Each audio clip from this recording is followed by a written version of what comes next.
Assalamualaikum warahmatullahi wabarakatuh.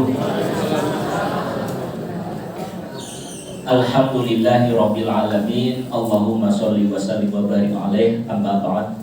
Yang kami tazimi Pak Yai Maksum, yang kami hormati rekan-rekan Kemenhaj Kabupaten Buleleng, serta yang kami banggakan jamaah haji Kabupaten Buleleng yang insya Allah akan diberangkatkan tahun 1447 Hijriah 2026 Miladiyah. Saya tadi tertarik apa yang disampaikan oleh Pak Kemenhaj Mas Agus. Beliau itu daftarnya 2017 ya. 2017 kalau mau sebenarnya beliau bisa nyalin Bapak Ibu sekalian. Tapi namanya sistem kan ya, namanya sistem kita tidak bisa seperti itu. Jangankan Mas Agus, saya ini nasibnya sama seperti Bapak Ibu sekalian. Tahun ini alhamdulillah pemeriksaan kesehatan.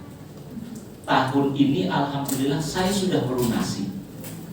Tetapi status saya jamaah cadangan. Saya ini statusnya jamaah cadangan. Jangankan Mas Agus yang 2017 belum melunasi, saya sudah melunasi. Saya berikan gambaran seperti ini. Nah, ini saya berikan data. Kebetulan yang melunasi saat ini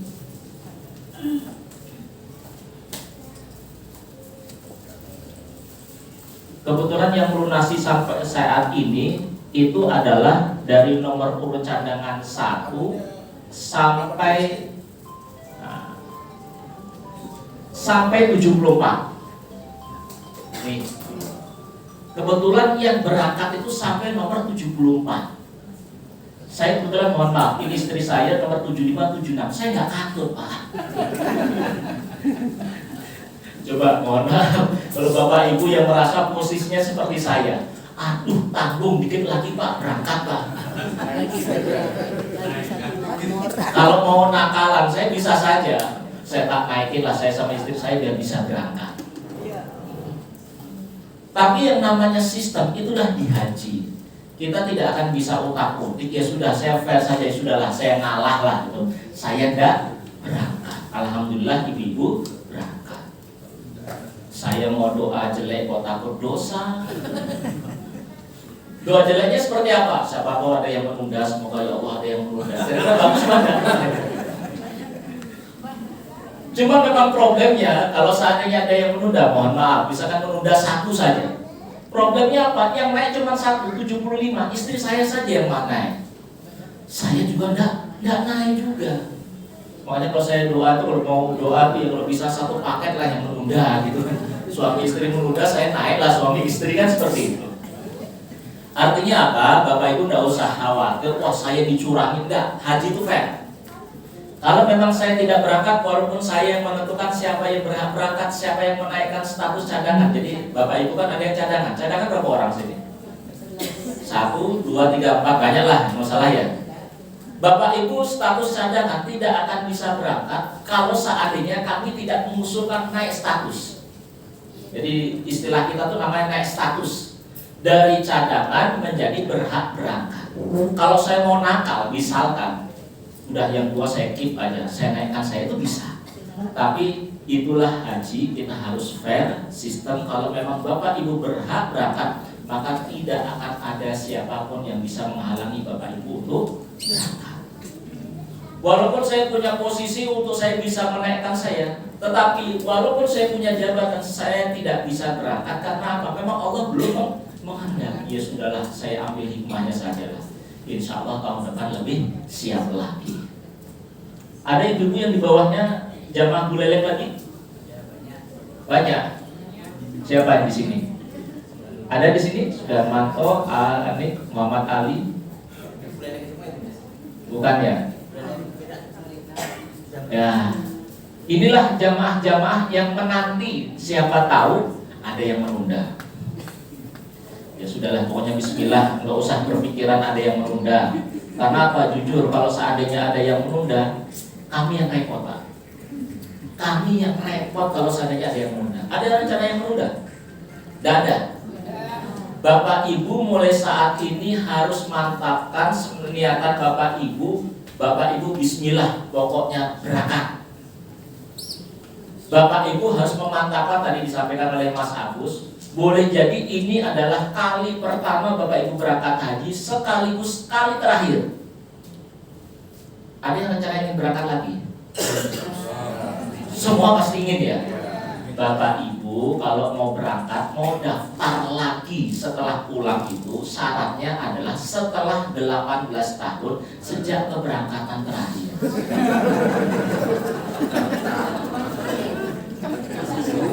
Berarti anggaplah kamu dan Bapak misalkan usianya 17 tahun ya, misalkan gitu ya.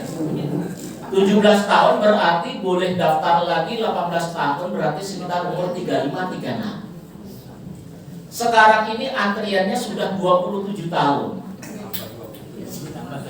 Kalau 18 tahun yang akan datang kemungkinan antriannya bisa 40 sampai 50 tahun.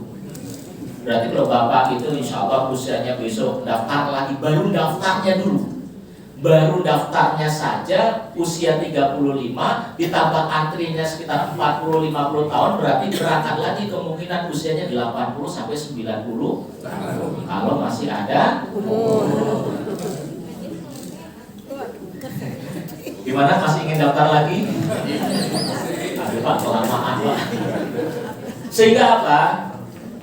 Kami berharap Bapak Ibu mulai mantapkan. Pokoknya manasik Bapak Ibu tuh harus mantap. Ini ibadah yang terbaik. Ibadah haji yang terbaik selama Bapak Ibu masih diizinkan oleh Allah untuk bisa bernafas, melaksanakan ibadah, termasuk juga sujud kepada Allah Subhanahu wa Ta'ala. Oke, siap Bapak Ibu siap? Cirinya orang yang mantap, siap untuk ini beribadah haji, pasti rasanya rugi kalau seandainya tidak hadir sekali saja manasik haji. Bahkan kadang-kala, ini mohon maaf, ini kan baru hanya manasik kita hanya 5 kali. Rasanya 5 kali itu pasti kurang Pak. Lawang kita ini kan apa ya, rata-rata kita kan usia kita ini kan ya kepala 4 lah. Kepala 4, kepala 5. Kepala 6 malah. Rata-rata kita itu kan seringkali gitu, mohon maaf, masuk telinga kanan, keluar telinga kiri. Ya masih syukur masuknya telinga kanan, keluarnya telinga kiri. Yang repot masuk telinga kanan, keluarnya telinga kanan juga. Itu yang repot itu. Sehingga memang ala bisa karena biasa. Saya selalu mengajak kepada para jamaah, kalau tidak cukup manasik di Kemenhan, ada teman-teman dari KBIH. Ada teman-teman dari KBIH yang siap mendampingi Bapak Ibu untuk manasik. Karena apa? Sekali lagi ini adalah manasik haji yang pertama sekaligus boleh jadi yang terakhir. Saat ini akan menyampaikan tentang alur perjalanan.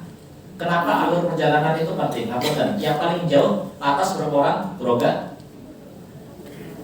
Nah, banyak 37. Bapak dari Groga kemari itu bagaimana caranya? Pasti pagi-pagi sudah siap-siap kan begitu kan? Mandi. Kadang-kadang lihat, sudah mau jam 8, takut terlambat. Kadang-kadang nggak sempat sarapan. Kemudian naik motor. Lewatnya mana? Lewatnya Seririt. Kemudian jalan sampai Buleleng. Apa-apa yang Bapak Ibu persiapkan dari berangkat sampai di sini itu namanya alur perjalanan. Bapak Ibu pakai pakaiannya kapan, pakai bajunya yang mana, pakai kopi yang ada kan begitu. Sampai di sini harus tanda tangan dulu, kemudian mengikuti pembukaan. Itu namanya alur. Kita berharap dari materi ini Bapak Ibu bisa mengetahui apa saja yang harus Bapak Ibu lakukan selama ibadah haji. Nanti kita akan jelaskan dari embarkasi Bapak Ibu itu ngapain sih di embarkasi. Yang kedua, menyiapkan hal-hal yang diperlukan selama perjalanan. Bapak Ibu tadi pagi bekalnya apa? Tadi pagi kemari bekalnya apa? Kopi, apa lagi? Bapak Ibu pasti punya daftar apa-apa yang dipersiapkan untuk berangkat. Itu yang kita harapkan materi ini Bapak Ibu juga harus persiapan. Contoh, Bapak Ibu rencananya mau bawa kain ihram, terutama yang laki-laki mau berapa lembar? 3 cukup? Atau 4 lembar? Atau cukup 2 saja? 2 saja. Itu yang kita harapkan Bapak Ibu perlunya apa saja. Kira-kira perlu nggak yang namanya bumbu pecel? Hah? Perlu nggak? Perlu, Pak. Kita berharap nanti kita akan berikan gambaran sehingga Bapak Ibu pikir, oh ya, kayaknya yang ini saya perlu bumbu pecel. Oh, yang gini kayaknya saya perlu uang real yang cukup banyak untuk beli sajadah. Misalkan seperti itu. Menyiapkan jamaah mandiri dalam pelaksanaan perjalanan ibadah. Maksudnya apa? Bapak Ibu tidak bisa berharap penuh tergantung dengan yang namanya petugas kloter. Bayangin, petugas kloter itu jumlahnya 4 orang. Satu kloter itu jamaahnya 380. Artinya apa? Satu petugas kloter menangani sekitar 80 sampai 90 jamaah. Kira-kira bisa ngeladeni Bapak Ibu enggak? Tentara bisa. Oh, tentara bisa. Yang satu ribut masalah ini, yang satu ribut ini, satu ngeluh ini, satu ngeluh ini. Misalkan dalam waktu bersamaan. Coba bayangkan. Contoh lagi, pembimbing ibadahnya itu hanya 1 orang. Melayani 380. Yang satu nanya, Pak, saya sedang menstruasi, saya belum tawaf ifadah, padahal besok harus berangkat ke Madinah. Apa yang harus saya lakukan, Pak? Yang satu nanya ini, yang satu nanya ini. Wah, saya yakin petugas kloternya stres gitu. Iya kan? Ya alhamdulillah dibantu sama Pak Ali Susato, ada PHD yang insya Allah juga akan membantu Bapak Ibu sekalian. Artinya apa? Bapak Ibu memang pola pikirnya jangan sampai terlalu tergantung dengan 1 orang.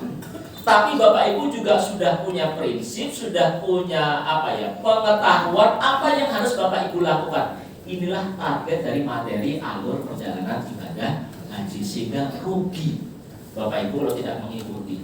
Jujur mohon maaf, besok itu di Arab Saudi pasti ada beberapa jamaah yang protes saja. Ini kok konsumsinya begini, kok makannya hanya begini, kok begitu. Saya yakin mereka yang protes rata-rata mereka yang tidak pernah ikut manasik. Karena nanti kita akan jelaskan, Bapak Ibu itu tanggal sekian, Bapak Ibu akan mendapatkan layanan makanan siap saji. Orang akan protes, loh makanannya cuma begini, oh dia berarti nggak ikut manasik. Karena Pak tidak punya pengetahuan tanggal sekian ternyata makanannya adalah model seperti ini. Ini gambaran haji melibatkan banyak pihak. Banyak pihak itu misalkan kesehatan. Bapak Ibu, pemeriksaan kesehatan dilakukan oleh siapa?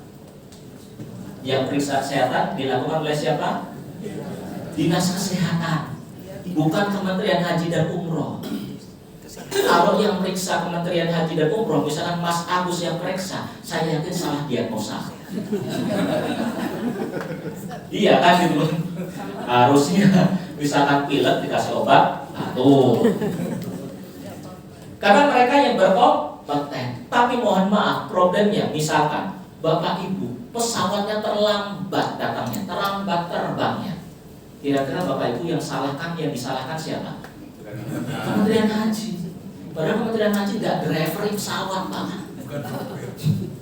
Kalau Kementerian Haji yang driver pesawat, saya khawatir nggak sampai ke Jeddah, tapi sampainya ke alam.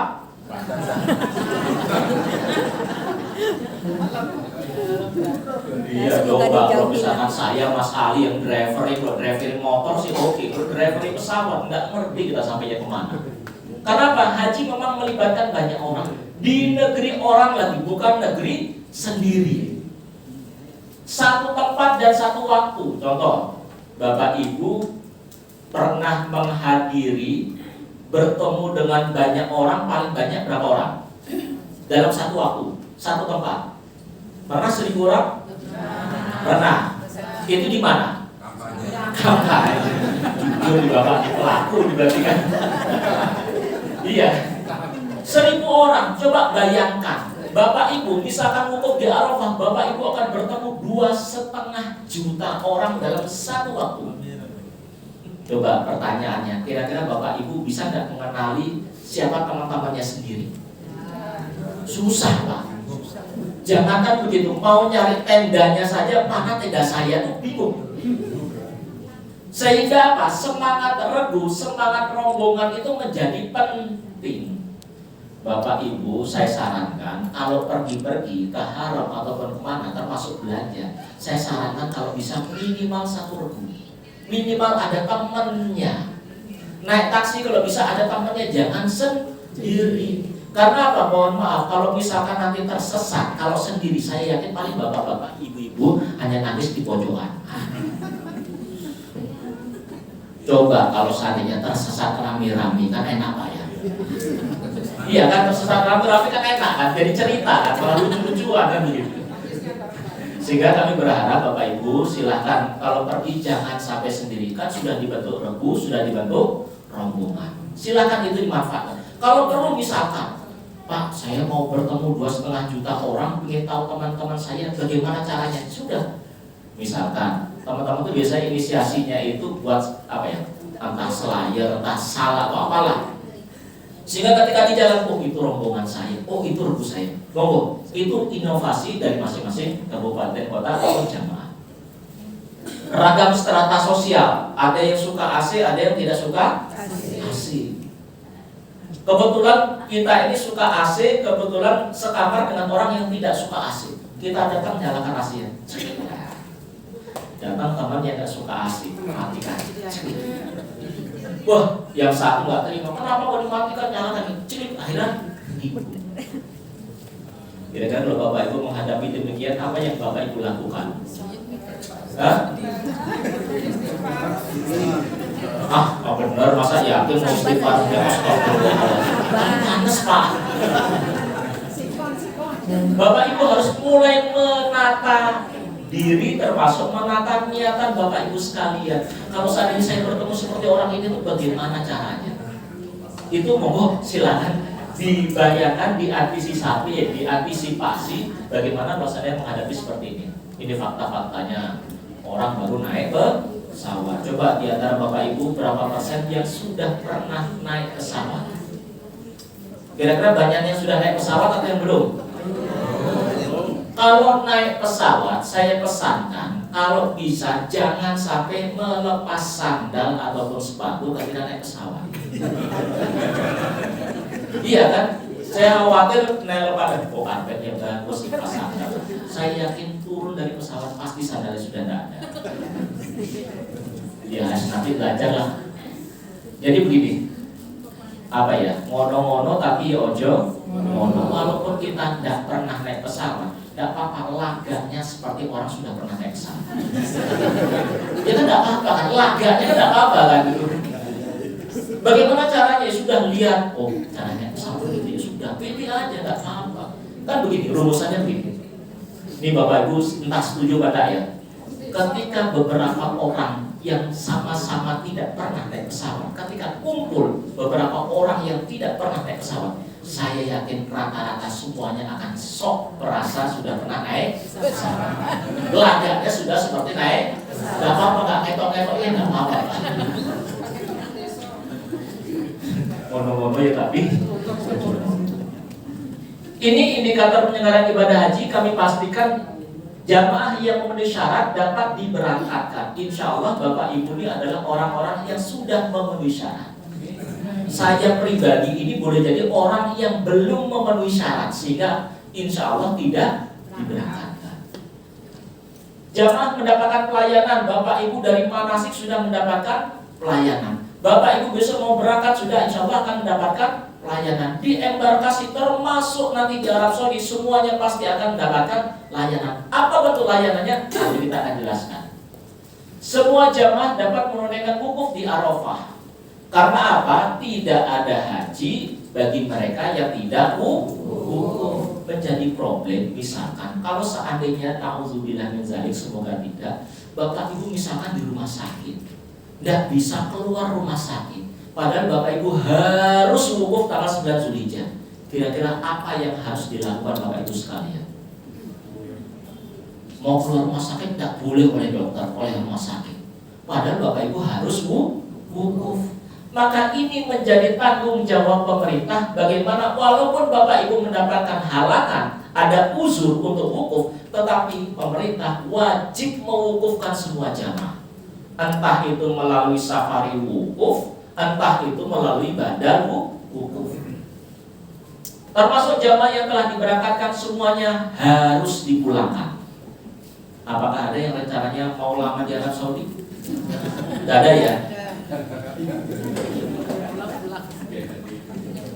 Wah, enak di sini Pak. Saya tidak mau pulang-pulang. Bapak Ibu kalau memang saatnya pulang harus pulang. Ini jadwal pemberangkatannya. Bapak Ibu masuk asrama tanggal berapa? 9 Mei jam 8 pagi. Oke, nanti materi ini kita share saja ya. Oke. Ini silahkan checklist persiapan pemeriksaan kesehatan sudah? Yang belum cuma satu nih, Pak Ali Susanto yang belum. Sudah? Oh belum.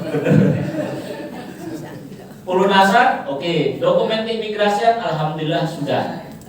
Kami informasikan per kemarin siang kita dapat konfirmasi, alhamdulillah Balinya semua sudah clear request visanya. Padahal kemarin jam 10 pagi kita masih ada 2 kendala. Ada 2 porsi yang kita request visa tidak bisa. Kebetulan saya kemarin itu diinformasikan oleh tim saya bahwa Pak Haji ini 2 orang tidak bisa. Kebetulan itu jamaah Tabanan dan saya kebetulan di sini Tabanan kemarin. Saya tanya namanya siapa, saya panggil, Ibu punya dosa apa itu?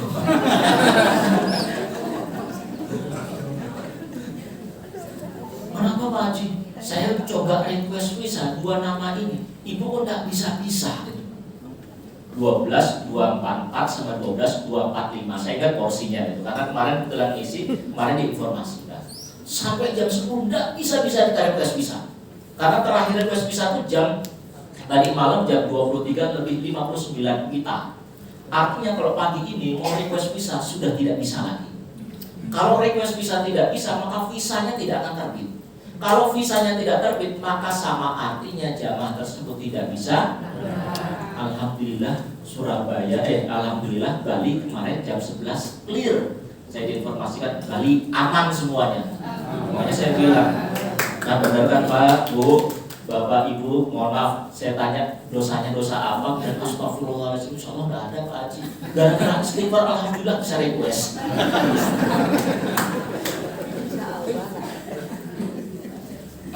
Ya termasuk nasib saya kemungkinan semakin jauh untuk berangkat kan gitu. Karena sudah tidak bisa di-request lagi. Vaksinasi. Nah, meningitis dan polio plus COVID itu sifatnya mandatori. Saya setiap hari ditanya, Pak, saya ini belum vaksin COVID, Pak. Bagaimana nasib saya, Pak? Saya jawab, ya insya Allah semoga banyak doanya saja. Karena apa? Pemerintah Arab Saudi saat ini semakin ketat, terutama yang COVID. Karena memang apa? Sekarang ini mulai merebak lagi yang namanya COVID. Saya tidak tahu kok muncul lagi, kok selalu muncul itu ketika musim-musim mau haji. Ini kayaknya memang sengaja jualan vaksin ini. Tetapi yang wajib ini adalah meningitis dan polio. Insya Allah stoknya itu sudah ada di Dinas Kesehatan Provinsi. Nanti provinsi akan mendistribusikan ke kabupaten kota. Nanti Dinas Kesehatan Kabupaten Kota akan memvaksin Bapak Ibu. Tunggu saja informasinya dari Kemenhas Kabupaten Kota.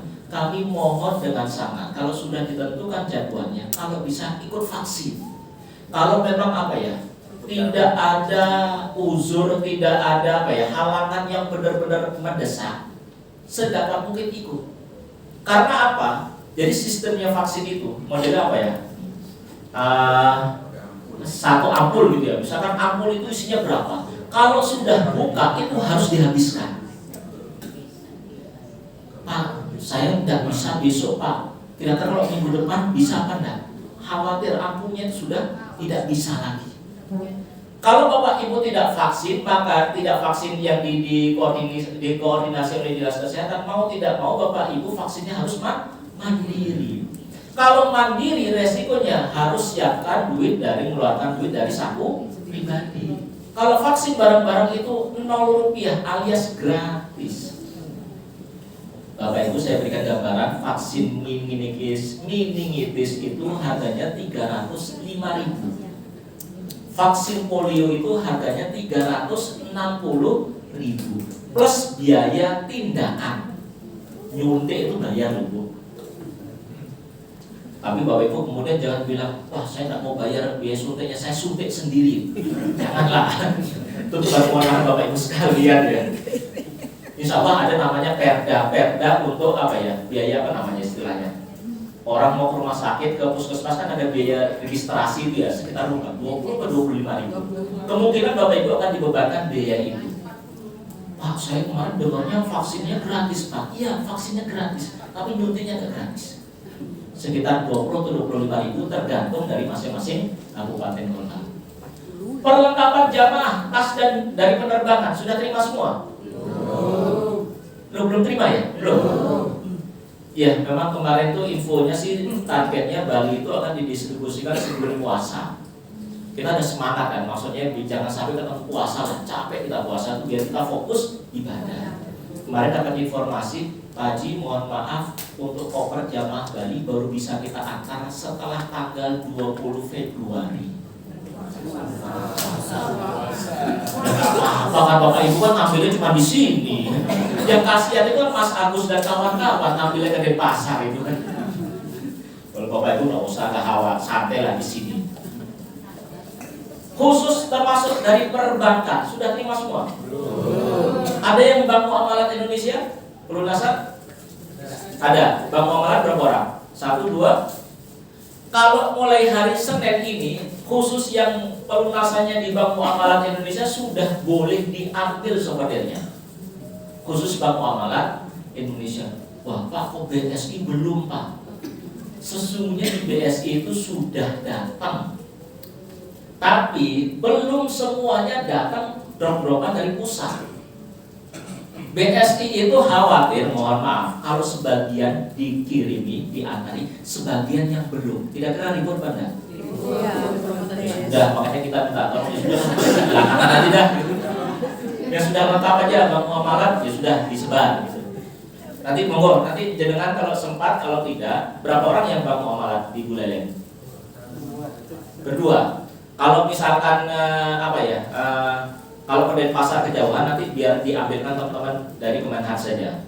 Jadi biar nanti teman-teman Kemenhas Kabupaten Buleleng ke Bank Muamalat ngambilkan berapa 2 atau 3 orang, nanti biar ngambilnya di sini saja. Biar jamaah tidak harus ke Denpasar. Tapi mohon nanti kalau dapat kain, mohon segera dijahit. Ya, kok belum juga terlambat nanti. Sebentar. Buku manasik insya Allah sedang dalam proses pengantaran. Kartu identitas jamaah nanti, SPMA nanti mendekati. Seragam batik haji nasional wajib dipakai saat berangkat maupun pulang. Nah batiknya seperti ini. Bukan merah putih, hitam ya. Saya juga bingung merah putih mana nih. Warnanya itu coraknya biru. Ada hitam. Pak, yang perempuan modelnya kayak apa? Apakah harus sama kayak ini? Kalau memang terutama ibu-ibu memaksa model begini, apa model apa namanya ini? Model jas. Yes, pokoknya itulah ibu paham pasti. Pak, kenapa kok tidak seperti laki-laki jahit gitu? Ya monggo lah. Ibu-ibu mau buat model seperti apa? Monggo silakan. Yang terpenting jangan jadi rong. Kalau begini tuh menurut kami kelebihannya apa? Dalemannya bisa bebas. Dalamannya bisa bebas gitu. Ini kan model apa ya? Blazer apa model jaket-jaketan gitu ya? Model jas. Pokoknya itulah saya nggak paham. Yang laki-laki seperti ini. Kain ini setiap jamaah dapatnya itu panjangnya 2,5 meter. Pokoknya cukup nggak cukup, monggo saja dijahit. Pak, bodi saya besar ya Pak. Boleh nggak minta lebih? Kalau lebihan itu tidak tanggung jawab pihak perbankan. Ini biasa distribusi kopernya. Kita biasanya distribusi koper itu kira-kira di atas jam 10 malam. Makanya kalau teman-teman Buleleng itu ngambil jam 10, jam 11 malam, entah sampai sini jam berapa. Jangan-jangan pas sahur itu. Koper seperti ini sekarang. Warnanya itu krem. Apa? Krem apa? Abu-abu ya? Nanti saya buka warna. Ada logo Saudia, ada logo Kementerian Haji Indonesia, ada yang timbul Indonesia. Kemudian tasnya seperti ini. Tas kalung. Bapak Ibu nanti kita akan buatkan ini kartu. Ini namanya kartu identitas jamaah. Ada barcode-nya. Barcode ini kalau di-scan ada data Bapak Ibu sekalian. Kloter berapa, nomor paspornya berapa, siapa ketua kloternya, siapa ketua rombongannya, nomor handphone ketua rombongan dan ketua kloter. Sehingga dia menjadi artis sekarang itu ketua kloter sama ketua rombongan. Karena apa? Nomor handphonenya ada di sana.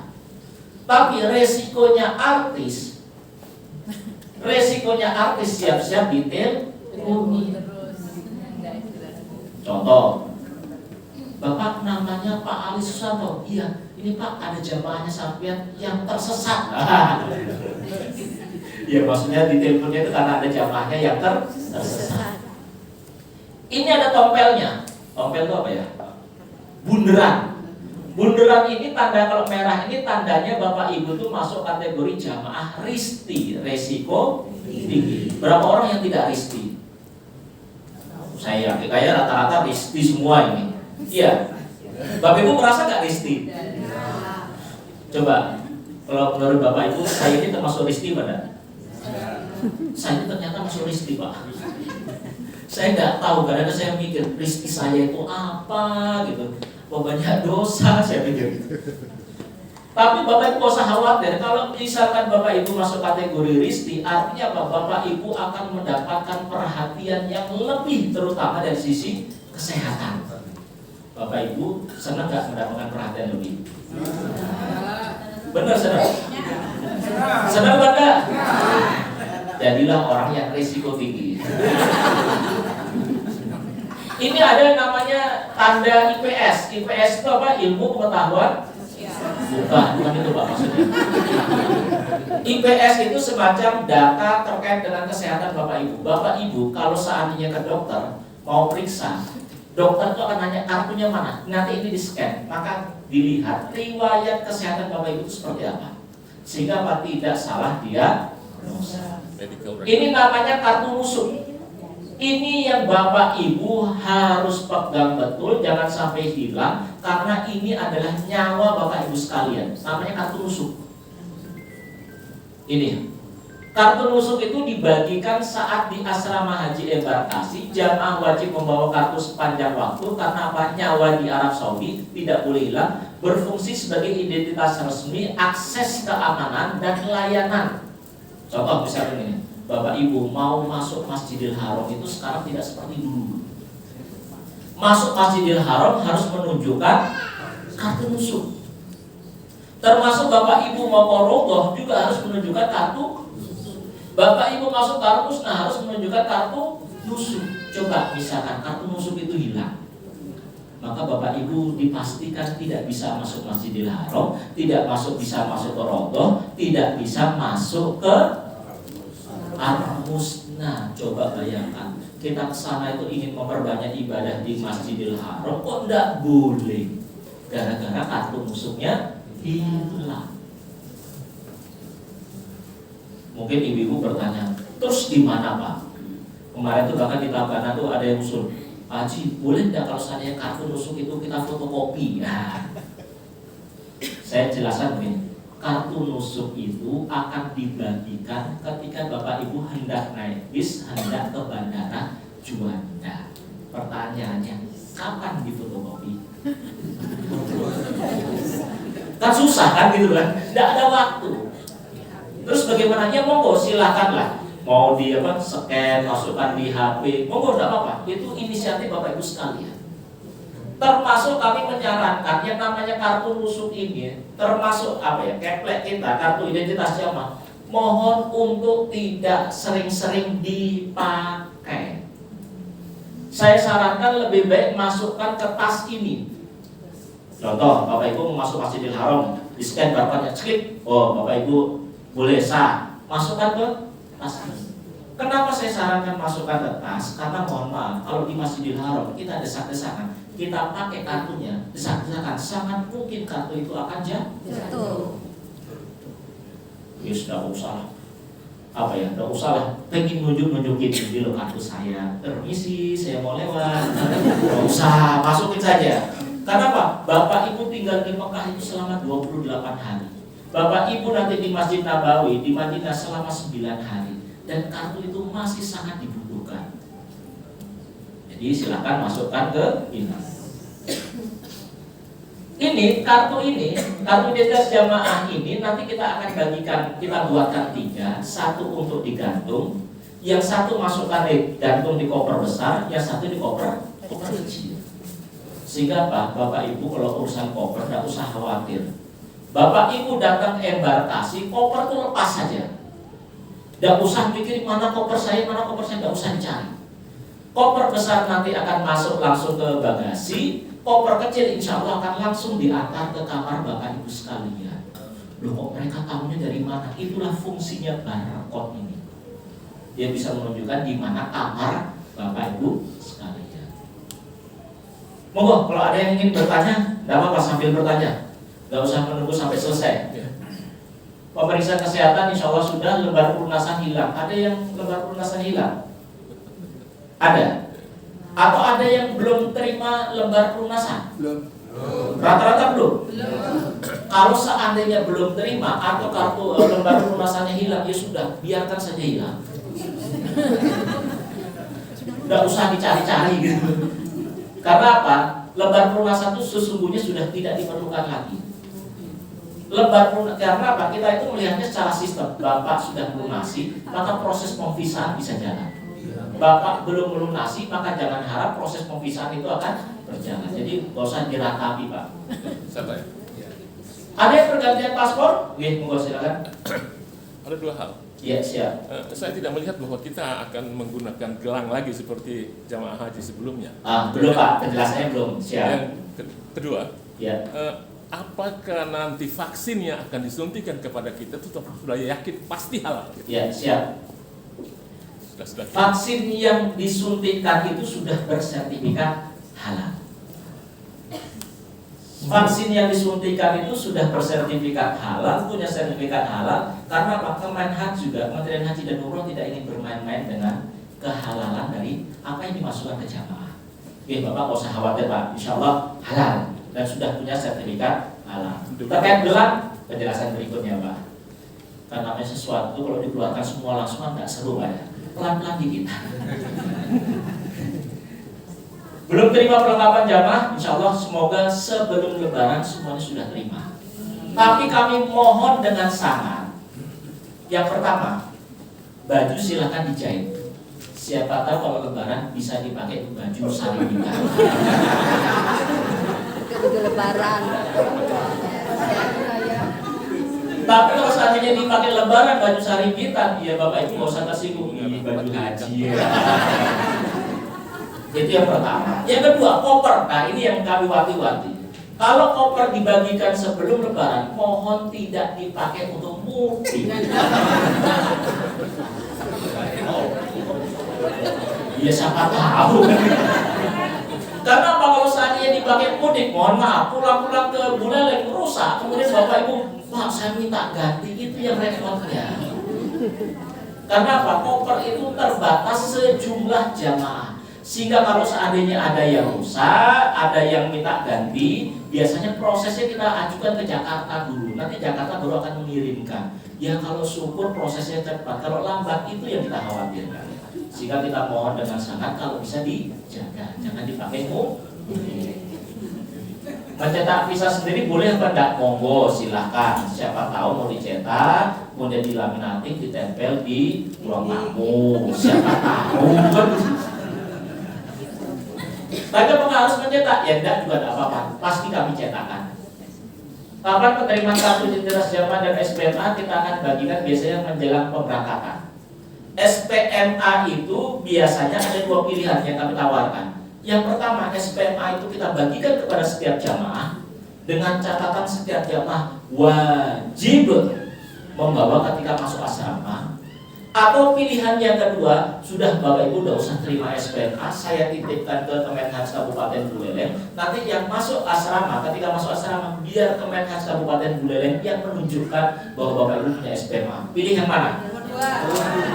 Dan ini dibagikan saja. Siapa tahu ingin lihat. Karena kita Karena kita pernah punya pengalaman, kita bagi mau berangkat, aduh Pak, gimana ya, bingung Pak, saya lupa naruhnya. Oke, kita titip ke kabupaten saja ya. Nah ini sangat mungkin informasi haji itu cepat berubah Pak. Bapak Ibu harus paham, yang namanya Arab Saudi, pemerintah Arab Saudi itu adalah salah satu pemerintah yang mudah berubah kebijakannya. Dan itu kadang-kadang hitungannya nggak hitungan bulan, tidak hitungan minggu, tidak hitungan hari, tapi kadang-kadang jam pun berubah. Sehingga Bapak Ibu kita harapkan mengupdate informasi salah satunya melalui manasik seperti ini. Kami pastikan kalau orang yang malas manasik biasanya informasinya juga terlambat. Ujung-ujungnya nanti di sana protes, itu saja. Oke, ada pertanyaan? Jalan terus ya. Ini catatan pemberangkatan, pastikan mendapatkan SPMA, pas dalam penempatan barang bawaan dalam koper, jangan sampai salah memasukkan, tidak perlu membawa dokumen yang tidak diperlukan. Contoh, tidak usah bawa buku nikah, tidak usah bawa SIM. Sebenarnya tidak perlu bawa KTP, tidak perlu bawa KTP. Tidak apa-apa taruh di rumah. BPJS Ya? BPJS enggak ya? Tidak perlu bawa BPJS. Karena kalau BPJS itu sebenarnya sistemnya itu kan yang penting tahu nomornya kan. Apalagi kita punya apa? Aplikasi apa namanya? BKN kan. Itu sebenarnya sudah cukup. Karena kalau misalkan kita ada apa-apa di embarkasi kan nomornya yang dibutuhkan.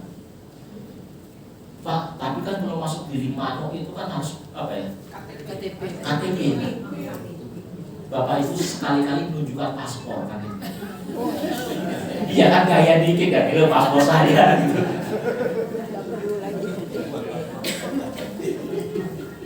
Iya kan, latar-latarnya kan pernah keluar negeri kan, memang benar keluar negeri kan gitu. Layanan OSS saat penerimaan, efek fast track nanti kita jelaskan, efek penggunaan pesawat Airbus. Nah Airbus ini kan salah satu pesawat yang akan mengangkut Bapak Ibu. Apa efeknya? Nanti kita jelaskan. Koper besar itu maksimal 32 kilo. Isinya silahkan untuk keperluan Bapak Ibu selama di Arab Saudi. Jadi Bapak Ibu silahkan isi koper besar itu keperluan selama di Arab Saudi. Contohnya apa? Bumbu pecel masukkan di sana. Beras silahkan masukkan di sana. Apa lagi?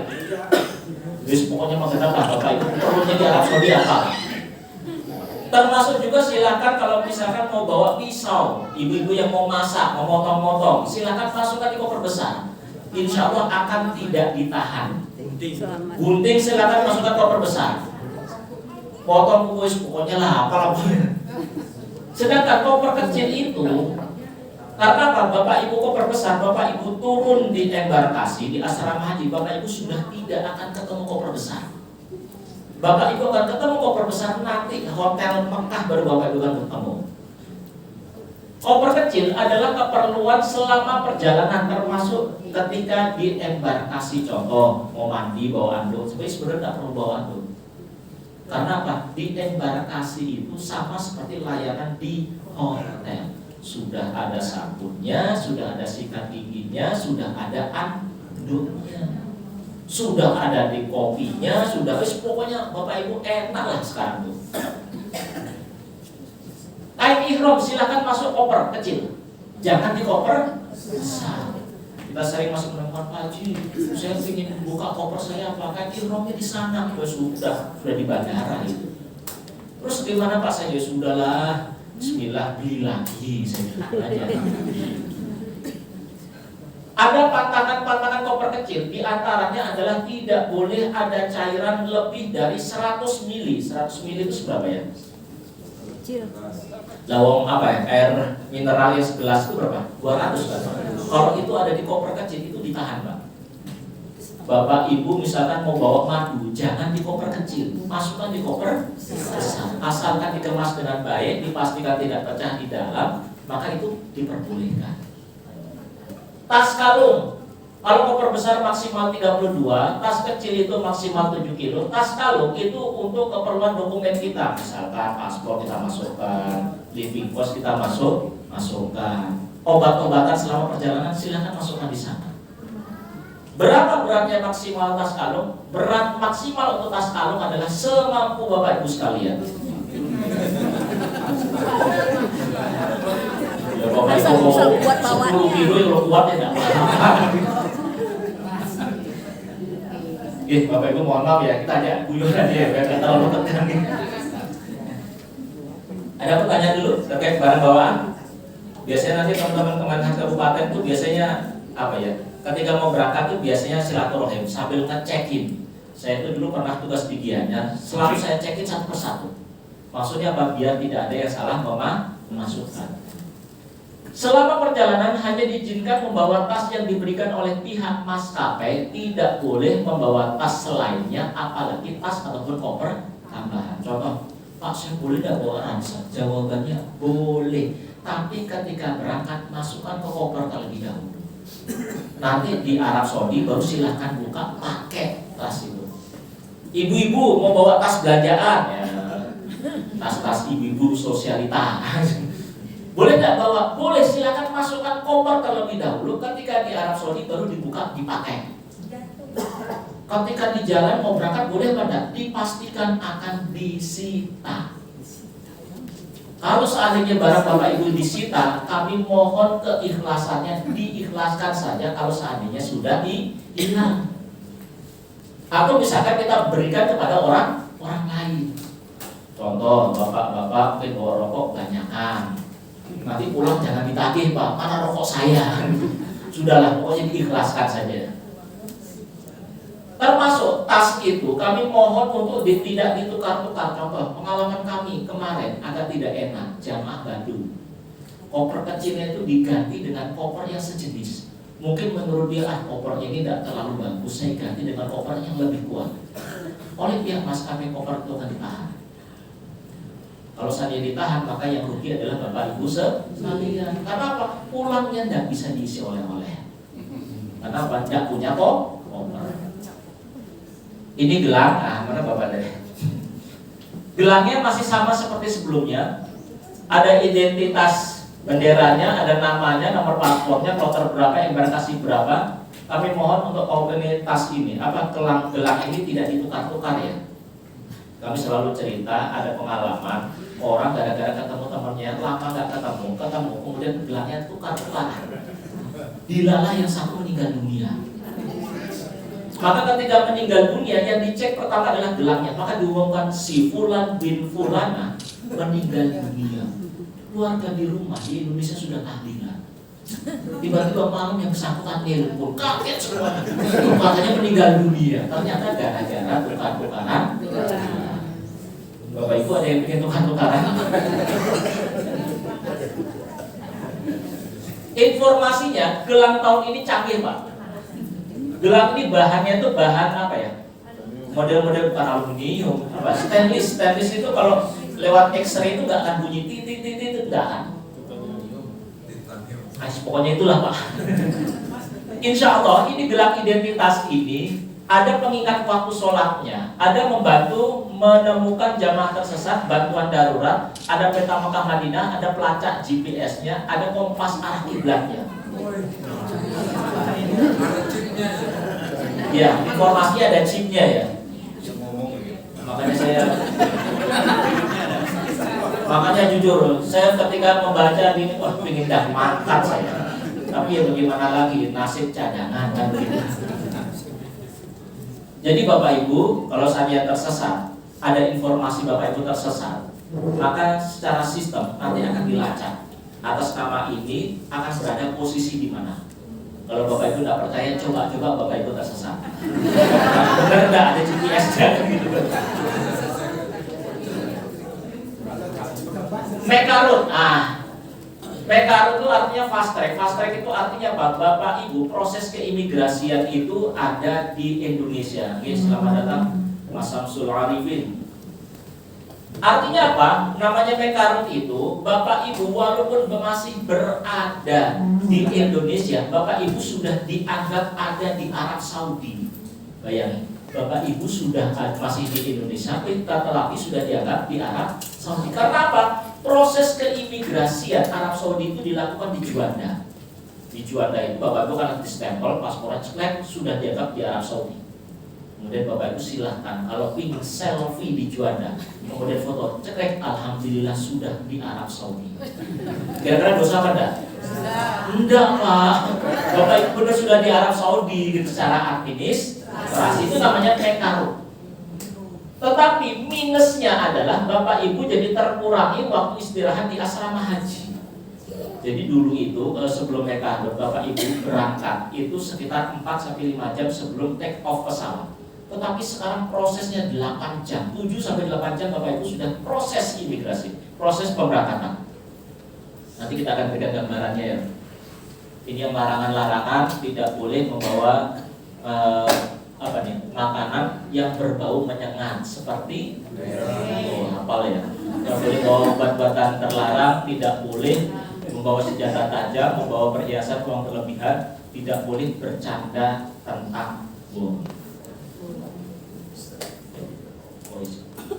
Bercanda bom itu misalkan gini, di tas kabin saya ada bomnya. Ngomong begitu saja Bapak Ibu, dipastikan Bapak Ibu satu kloter tidak akan berangkat. Mau dicoba? Tidak boleh membawa rokok lebih daripada 200 batang. Kalau seandainya tembakau tidak boleh lebih 500 gram yang linting itu. Jangan sekali-kali, mohon maaf bagi bapak-bapak yang ahlul hisab, nitipkan rokok kepada istrinya. Jangan sekali-kali. Karena apa? Kalau seandainya ada rokok di koper wanita, maka Pak wanita tersebut akan dipanggil pihak imigrasi, ditanya benar merokok atau tidak. Kalau seandainya tidak benar merokok, maka rokok itu pasti akan disita. Kan pengalaman kita 2 tahun yang lalu. Yang pertama, saya nggak merokok Pak, hanya dititipin suaminya maka diambil rokoknya. Kemudian ngabarin dia pada teman yang lain, kamu kalau ditanya, bilang aja dia saya merokok. Akhirnya benar, dipanggil, apakah itu merokok? Iya saya merokok. Coba bagaimana cara merokoknya? Karena penghapus itu pasti tahuan. Baik, perjalanan ibadah. Nah, ini prinsip dasarnya. Bapak Ibu mendarat di Jeddah, Bapak Ibu pasti mendarat di Jeddah. Bapak Ibu tidak akan mendarat di Madinah. Kalau Bapak Ibu mendarat di Madinah, kemungkinan pesawatnya salah Sherlock. Kemudian aktivitas di Mekah Bapak Ibu ibadah haji dan umroh, ikuti agenda pemerintah, rendah hati, husnuzon, sabar. Aktivitas di Madinah memperbanyak ibadah, tidak ada kaitannya dengan ibadah haji dan umroh. Pemulangannya dari Madinah. Wah, ini kejar-kejaran waktu ya. Ini agenda Bapak Ibu, tanggal 8 Bapak Ibu berangkat dari daerah masing-masing, 9 masuk asrama, 10 dini hari mulai proses pemberangkatan, 10-25 aktivitas di Mekah, 25-30 aktivitas beribadah haji, 30 guys, nanti kita berikan saja materinya. Insya Allah 20 Juni Bapak Ibu sudah bertemu dengan keluarganya masing-masing. Ini aktivitas di embarkasi. Bapak Ibu masuk tanggal 9 Mei jam 8. Saya minta waktu sedikit ya Pak ya. Biar Bapak Ibu masuk embarkasi, Bapak Ibu sudah tidak harus ngurus barang bawaan. Yang penting Bapak Ibu hanya pegang tas kalung saja. Serahkan semuanya kepada petugas embarkasi. Jadi Bapak Ibu tidak usah bingung ketika turun dari bis nyari kopernya yang mana. Pasrahkan pada petugas. Pokoknya Bapak Ibu nanti masuk asrama, masuk kamar sudah tahu kopernya ada di sana. Bagaimana caranya kok kopernya bisa masuk? Ya sudah, ada yang menggerakkan. Bapak Ibu jangan membayangkan menggerakkan, jangan cinta. Bapak Ibu silakan nanti semakin cepat Bapak Ibu masuk asrama, semakin cepat Bapak Ibu melakukan proses yang untuk pemberangkatan. Jadi kalau dulu itu kan masih ngumpul nunggu dulu semua datang. Kalau sekarang enggak, Bapak datang proses kesehatan, kemudian dapat gelang, dapat segalanya, langsung masuk asrama, masuk kamar. Nah ini bayangan Bapak Ibu. Jam 8.05 masuk asrama, kemungkinan Bapak Ibu mungkin sarapan dulu, proses. Nah ini yang kami mohon bisa diperhatikan. Prosesi keberangkatan Bapak Ibu itu kemungkinan jam 1.30 itu sudah mulai proses dipanggil. Ini 1.30 itu jam berapa itu? Jam ngantuk-ngantuknya Bapak Ibu sekalian. Coba Bapak Ibu bayangkan, tanggal 8 Bapak Ibu berangkat, Seret sampai tanggal 9. Tanggal 9 Bapak Ibu langsung proses bau ini, proses kedatangan. Kemudian istirahat hanya berapa? Anggap saja dari jam 10.30 sampai jam 1.30. Kira-kira bisa istirahat apa enggak? Biasanya lebih senang ngobrol. Belum lagi Bapak Ibu perjalanan semalam. Kira-kira di bis bisa tidur apa enggak? Saya yakin kemungkinan besar mau tidur itu susah. Belum lagi beberapa hari sebelum pemberangkatan, biasanya kan pikirannya macam-macam kan begitu kan. Sehingga Pak, sangat mungkin potensi kesehatan Bapak Ibu akan terganggu itu sangat besar. Kami berharap Bapak Ibu, terutama sebelum berangkat, kalau bisa jaga kesehatan. Jangan sampai ngedrop. Karena apa? Bapak Ibu datang nanti akan melakukan proses pemeriksaan kesehatan. Kalau ketahuan Bapak Ibu drop, maka siap-siap mampir ke klinik terlebih dahulu. Pasti Bapak Ibu tidak ingin kan mampir ke klinik. Kalau sudah mampir ke klinik, biasa urusannya panjang. Kadang harus mampir ke rumah sakit, pokoknya tetek. Sehingga saya memberikan saran. Ini saya memberikan tips ya, walaupun tidak benar. Ini saya katakan, walaupun tidak benar, tapi ini juga tidak salah ya. Paham ya? Walaupun ini tidak benar, tapi ini juga tidak salah. Jadi begini, Bapak Ibu ketika terutama ngangkutan ya, mbah-mbah yang lansia, biasanya kan diajak guyon, diajak cerita. Gimana Mbah berangkat dari sana jam berapa? Kemarin sore. Gimana Mbah perjalanannya bisa tidur? Nggak bisa tidur. Terus sekarang gimana badan? Aduh badan saya pokok gitu. Ya sudah siap mampir kan gitu. Artinya Pak, saya menyarankan Bapak Ibu kalau tanya bagaimana kabarnya Mbah? Alhamdulillah saya pusing. Alhamdulillah insya Allah tidak. Nanti terlepas nanti di kamar pusing urusan nanti kan gitu kan. Yang penting tahapan pemeriksaan itu Bapak Ibu akan. Termasuk ibu-ibu yang pasangan usia subur akan dilakukan tes yang namanya tes urin.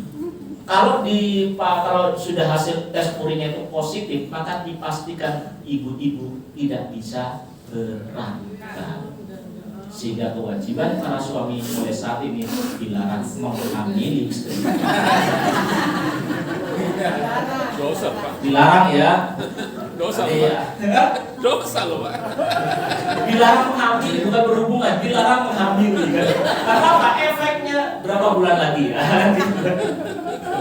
Ini nanti lansia, Bapak Ibu yang lansia tidak perlu proses pemberangkatan, tidak perlu proses kedatangan, saya pemberangkatan langsung masuk kamar. Hati-hati paspor, nyawa. Nah, Bapak Ibu nanti akan technical landing di Kuala Namu lagi. Bapak Ibu sadari tidak kalau biaya haji Bapak Ibu itu paling mahal? Surabaya. Padahal logikanya semakin ke timur semakin mahal, kan logikanya begitu kan? Tetapi khusus Surabaya itu dapat perlakuan khusus. Karena apa? Biayanya lebih mahal. Kenapa lebih mahal? Salah satunya adalah faktor technical landing. Jadi begini, Surabaya itu kan embarkasinya, asramanya kan proses pemeliharaan, terutama runway-nya. Karena runway-nya itu proses pemeliharaan, maka dua hal yang boleh dilakukan adalah mengurangi beban bawaan pesawat. Caranya apa? Yang pertama, mengurangi barang bawaan jamaah. Yang kedua, caranya bisa mengurangi aftur. Aftur itu apa ya? Bensinnya pesawat. Nah, dulu pernah kita coba jamaah itu dikurangi barang bawaannya. Di mana setiap jamaah barang bawaan koper besar maksimal 15 kilo. Kira-kira Bapak Ibu bawa 15 kilo bawa apa aja? Lawang kopernya aja sudah bisa 5 kilo sendiri kan gitu. Maka dipilihlah yang kedua, yaitu mengurangi aftur. Cuman resikonya namanya aftur, beli aftur itu tidak bisa apa? Eceran. Tidak ada di udara itu yang jualan. Maka Bapak tidak mau mampir ke SPBU terdekat. SPBU. Kebetulan bandaranya adalah Kuala Namu. Nah, yang namanya parkir pesawat itu tidak seperti parkir mobil yang hanya 2.000 ataupun 5.000 jutaan. Dan itulah yang kemudian dihitung, dibagi kepada jamaah. Akhirnya embarkasi Surabaya, jamaah Surabaya paling mahal. Di bandara. Nah, nanti Bapak Ibu bisnya antar kotanya ada namanya Surabaya itu bis Koet dan bis apa namanya? Barokah. Ini perjalanan dari Jeddah ke ini sekitar 2-3 jam. Lalu Mekah ke Madinah 5-7 jam. Dan yang terakhir Madinah ke Bandara Madinah itu sekitar 1-2 jam. Yang terakhir kami ingin memberikan informasi begini. Nah, ini kok masalah konsumsi, masalah ibadah tuh urusannya besok lah manasik ya. Bapak Ibu insya Allah akan berada di Mekah itu. Kalau tidak di Syishah, Bapak Ibu akan ditempatkan di Aziziyah. Nah, Mina dekat dengan Syishah dan Aziziyah. Kenapa kok Bali itu ditempatkan di itu? Karena jamaah Bali itu masuk skema di Mina itu zonanya zona 5. Nah, zona 5 ini konstruksi adalah nanti dibaca saja Bapak Ibu menunya yang suka apa nanti.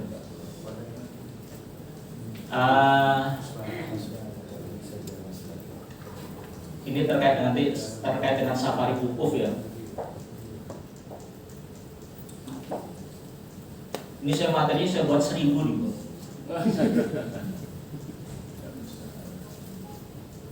Nah ini bahwa SUB itu jadi begini, di Mina itu ada 3 zona yang sudah dibangun oleh pemerintah. Zona 3, zona 4, zona 5. Semakin tinggi zonanya, maka jarak dengan Jamarat itu semakin jauh.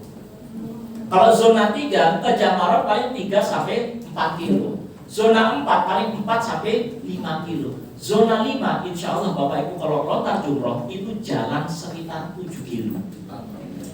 Berarti pulang pergi sekitar 14.